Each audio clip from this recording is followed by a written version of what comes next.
ಎಲ್ಲರಿಗೂ ನಮಸ್ಕಾರ. Asia net ಸುವರ್ಣ ನ್ಯೂಸ್ಗೆ ಸ್ವಾಗತ. ನಾನು ಪದ್ಮಶ್ರೀ ಭಟ್.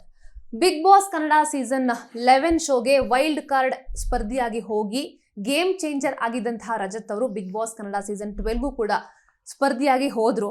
ಅದು ಸ್ಪರ್ಧಿಗಳ ಪಾಲಿಗೆ. ಈಗ ಹೊರಗೆ ಬಂದಿದ್ದಾರೆ. ಒಂದು ತಿಂಗಳ ಅಲ್ಲಿದ್ರು. ಬಿಗ್ ಬಾಸ್ ಜರ್ನಿ ಬಗ್ಗೆ ಅವ್ರ ಹತ್ರ ಕೇಳೋಣ. ಹೇಗಿದ್ದೀರಾ? All good madam. ಚೆನ್ನಾಗಿದ್ದೀರಾ ನೀವು? ನಾನು ಚೆನ್ನಾಗಿದ್ದೀನಿ. ಡೈರೆಕ್ಟ್ ವಿಷಯಕ್ಕೆ ಬರ್ತೀನಿ. ಸ್ಪರ್ಧಿಗಳ ಬಗ್ಗೆ ಬಿಗ್ ಬಾಸ್ ಮನೆಗೆ ಒಳಗಡೆ ಹೋಗೋದಕ್ಕಿಂತ ಮುಂಚೆ ಇದ್ದ ಅಭಿಪ್ರಾಯ, ಬಿಗ್ ಬಾಸ್ ಮನೆಗೆ ಹೋದ ನಂತರದಲ್ಲಿ ಇರುವಂತಹ ಅಭಿಪ್ರಾಯ ಏನಾದರೂ ಬದಲಾಗಿದೆಯಾ? ಮೇಡಮ್ ಅದೇ ಒಂದು ಗಾದೆನೇ ಇದೆಯಲ್ಲ, never judge a book by its cover ಅಂತ. ನಾನು ಯಾವತ್ತೂ two side of the story ಕೇಳ್ಕೊಂಡೇ ಒಂದು ಡಿಸಿಷನ್ ಬರೋವಂಥ ವ್ಯಕ್ತಿ.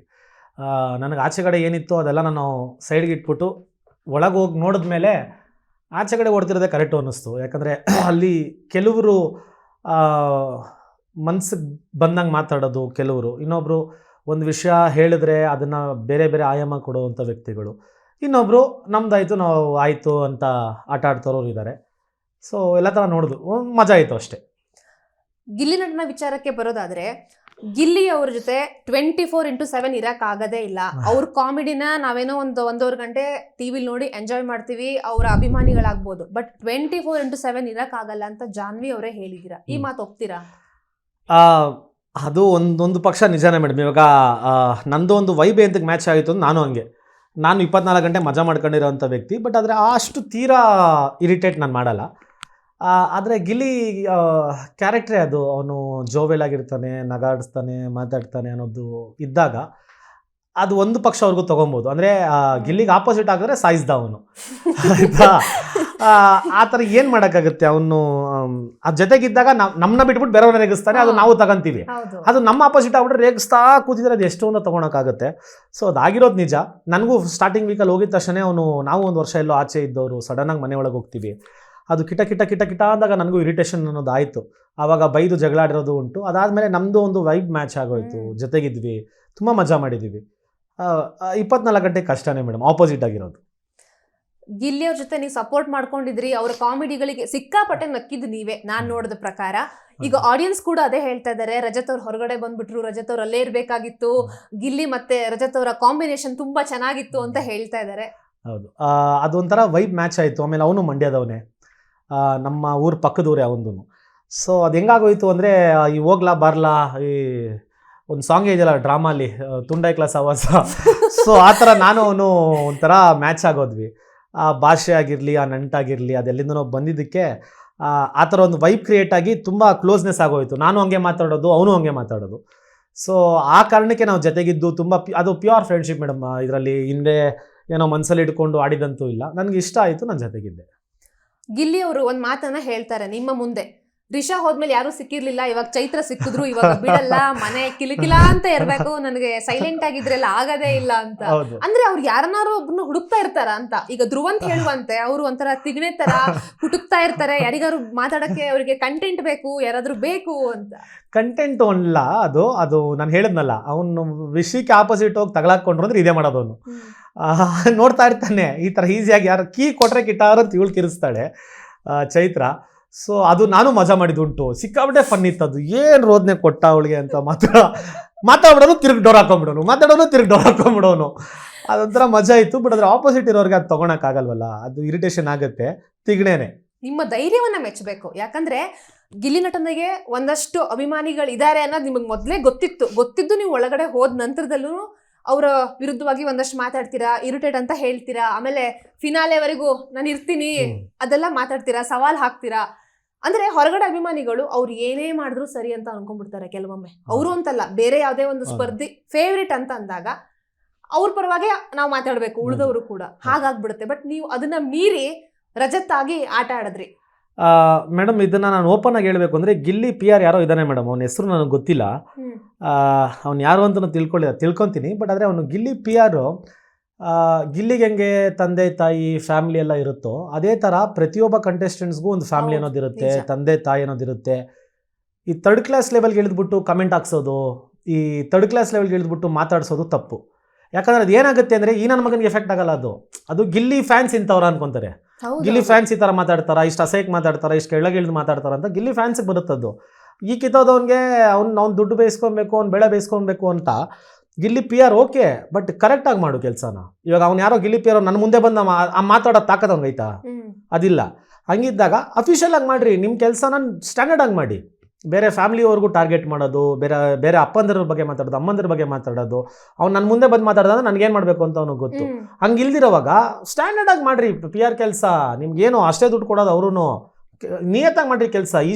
ಈ ಚೀಪ್ ಲೆವೆಲ್ಗೆ ಇಳಿದು ಮಾಡಬೇಡ್ರಿ, ಅದು ಗಿಲ್ಲಿಗೆ ಎಫೆಕ್ಟ್ ಆಗೋದು, ನಿಮ್ಗಲ್ಲ. ಈ ಹಿಂದಿನ ಸೀಸನ್ಗಳಲ್ಲೂ ಕೂಡ ಈ ಪಿ ಆರ್ ಅನ್ನೋದಿದೆಯಲ್ಲ ನೆಕ್ಸ್ಟ್ ಲೆವೆಲ್ ವರ್ಕ್ ಮಾಡಿದೆ.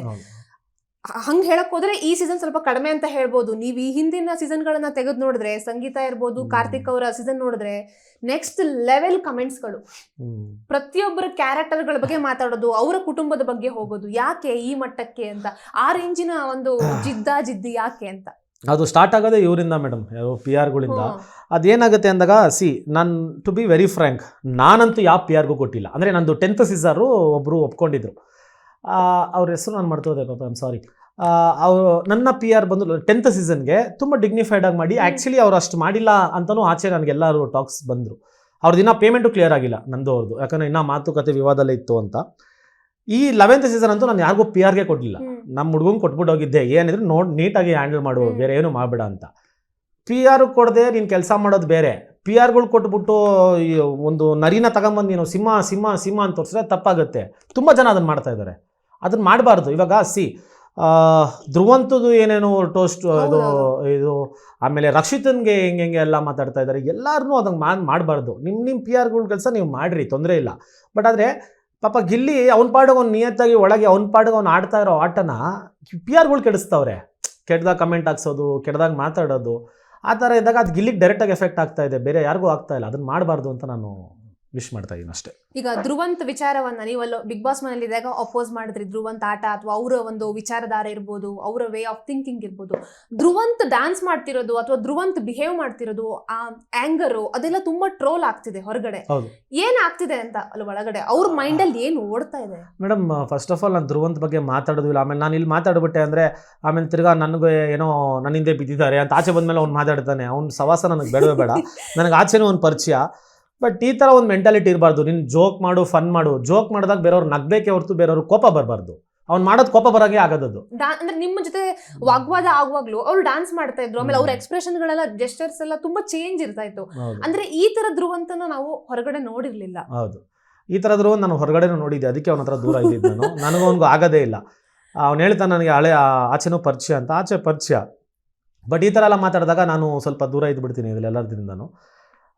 ಇದನ್ನೆಲ್ಲ ಮಾಡಬಾರ್ದು. ಅವನು ಏನು ಕೊಂತವನೆ ಅವನ ಪ್ರಕಾರ ಇದು ಜೋಕು, ಅದು ಜೋಕ್ ಅಲ್ಲ. ಸೊ ಅದು ನಾವು ಅವ್ನಿಗೆ ಹೇಳಿ ಅರ್ಥ ಮಾಡ್ಸೋಕೆ ಒಂದು ಚಿಕ್ಕ ಹುಡುಗನೂ ಅಲ್ಲ.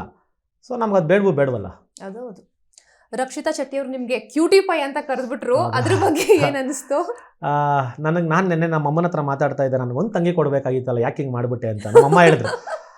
ಲವ್ ನಿನ್ನೆ ತಡ್ಕೊಳಕ್ಕಾಗಲ್ಲ, ಇನ್ನೊಂದು ತಂಗಿ ಬೇರೆ. ನಾನು ಆ ತಂಗಿ ಭಾವನೆ ಅಂತ ತುಂಬಿಸಿದ್ದು ಹುಡುಗಿ. ಅದು ತುಂಬಾ ಅವಳು ನೋಡಿದ ತಕ್ಷಣ ತುಂಬಾ ಪ್ರೀತಿ, ಅದೇನೋ ಗೊತ್ತಿಲ್ಲದಿರೋ ಒಂದು ಬಾಂಧವ್ಯ ಅನ್ನೋದು ಕ್ರಿಯೇಟ್ ಆಯಿತು. I really miss Har a lot.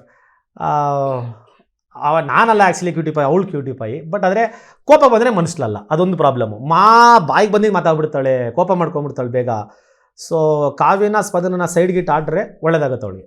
ಈಗ ಕಾವ್ಯ ಸ್ಪಂದನ ಅವ್ರು ಕಂಡ್ರೆ ಅವ್ರಿಗೆ ಆಗೋದಿಲ್ಲ, ಯಾರು ನಾಮಿನೇಟ್ ಮಾಡ್ತಾರೋ ಅವ್ರನ್ನ ಟಾರ್ಗೆಟ್ ಮಾಡ್ತಾರೆ.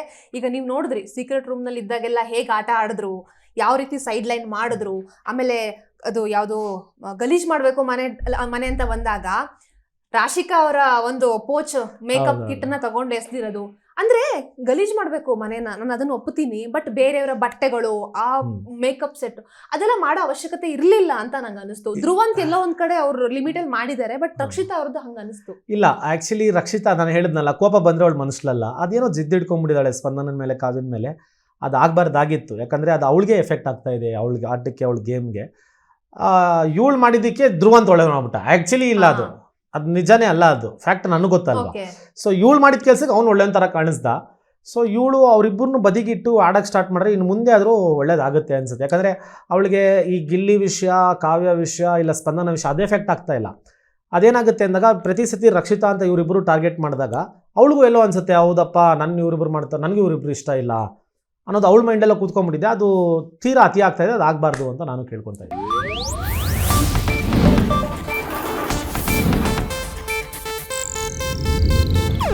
ಇದು ಏಷ್ಯಾನೆಟ್ ನ್ಯೂಸ್ ನೆಟ್ವರ್ಕ್ ಪ್ರಸ್ತುತಿ.